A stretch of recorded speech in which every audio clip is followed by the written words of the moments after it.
E nesse Dia do Trabalho, vamos falar agora sobre as conquistas e direitos e perdas dos trabalhadores ao longo dos últimos anos. Nosso entrevistado agora é o advogado de Relações do Trabalho, Eduardo Pastore. Doutor, bom dia. Obrigado pela presença aqui. Bom dia, Vitor. Obrigado, eu que agradeço.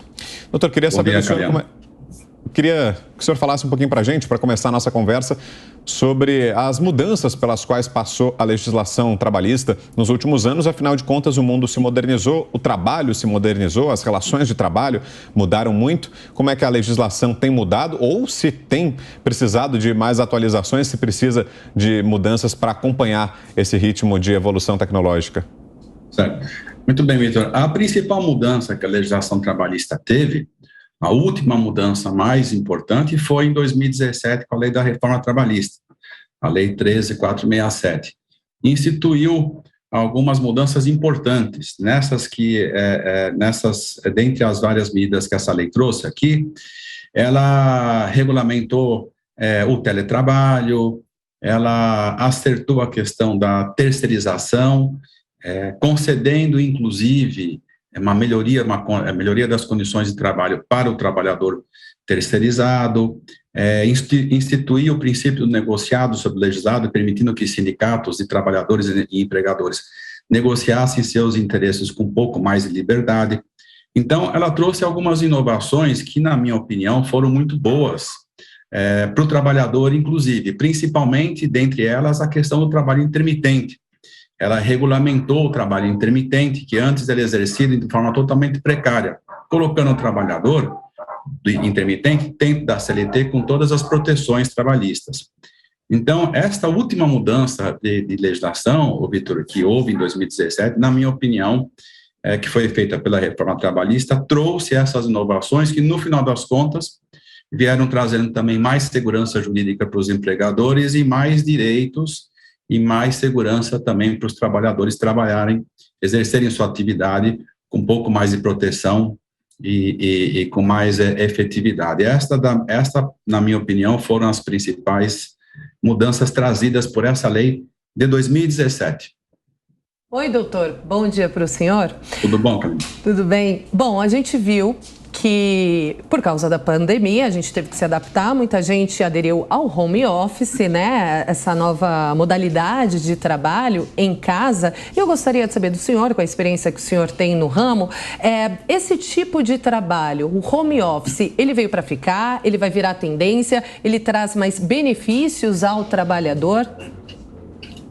Kalina, na minha opinião, o home office, o teletrabalho, ele veio para ficar. Tanto que nós estamos vendo esse fenômeno aqui. Muitos trabalhadores não estão nem querendo voltar para o trabalho presencial e muitas empresas decidiram pelo home office, pelo teletrabalho permanente. Então, esse tipo de trabalho, essa modalidade de trabalho, ela veio para ficar.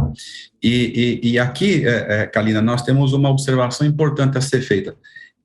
O home office veio debaixo da pandemia, quando começou lá em 2020. E justamente por estar regulamentado nesta lei que eu coloquei aqui, que é a Lei 13.467, é que houve a possibilidade de muitos trabalhadores não perderem seus empregos porque eles conseguiram exercer o home office, ou seja, o teletrabalho, que está regulamentado nesta lei. Então, veja, é um movimento que veio para ficar. Logicamente que algumas empresas já estão pedindo para os seus trabalhadores voltarem para o trabalho presencial, mas uma parcela significativa dos trabalhadores e dos empregadores não querem mais voltar para o trabalho presencial. Então, veja, a pandemia trouxe aquela coisa que nós dizemos sempre, trouxe uma situação difícil e negativa, porque empurrou todo mundo para dentro de casa junto com seus computadores, ao mesmo tempo vislumbrou um outro mundo, né? Abriu-se um mundo novo, vamos dizer assim, para o trabalhador, onde ele percebeu, por exemplo, não poucos trabalhadores, que trabalhar em casa com mais liberdade, com mais contato com a família, trouxe muitas vantagens que ele não teria no trabalho presencial.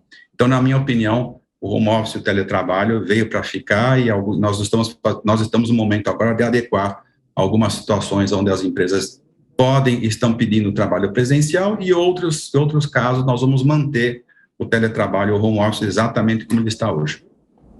E qual a avaliação do senhor, doutor, em relação à justiça trabalhista como um todo? Porque sempre que a gente pensa em processos trabalhistas, vem logo a lembrança de ações demoradas, processos em que o trabalhador vai demorar muito tempo para receber, que é uma lentidão muito grande. Isso é verdade ou é, na verdade, um mito?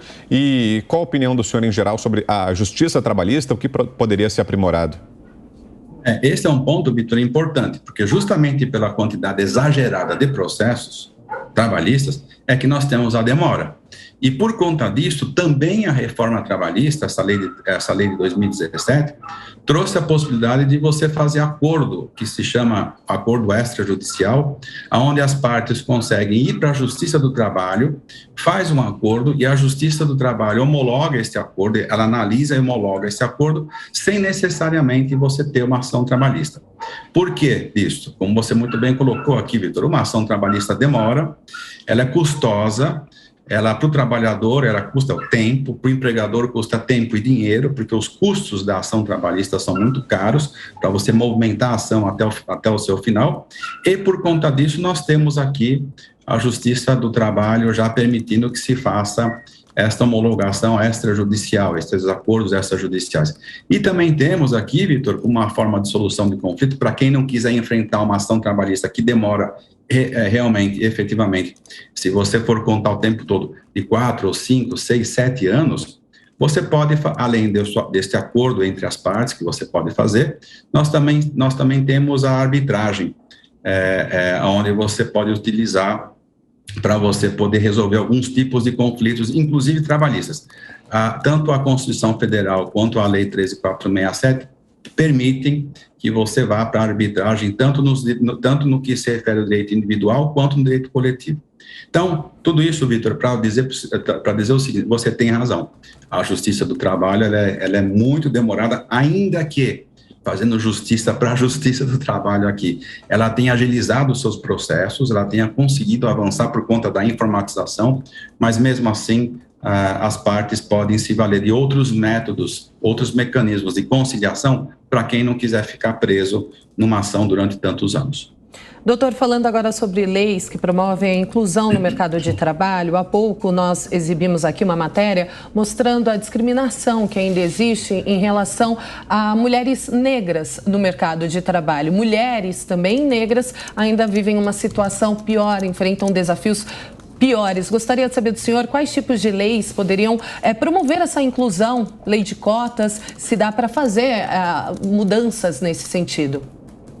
Alina, esse é um dos pontos mais importantes que você toca com relação às questões trabalhistas. A lei de cotas ajuda, logicamente, qualquer medida política que você vai, de uma certa maneira, induzir a formalização das pessoas que estão discriminadas no mercado de trabalho é positiva. Agora, o que você está colocando aqui é muito importante, porque esta questão da discriminação não depende só da lei. Ela está profundamente relacionada com a gestão e com a cultura. Não só com a cultura da empresa, mas com a cultura de uma nação.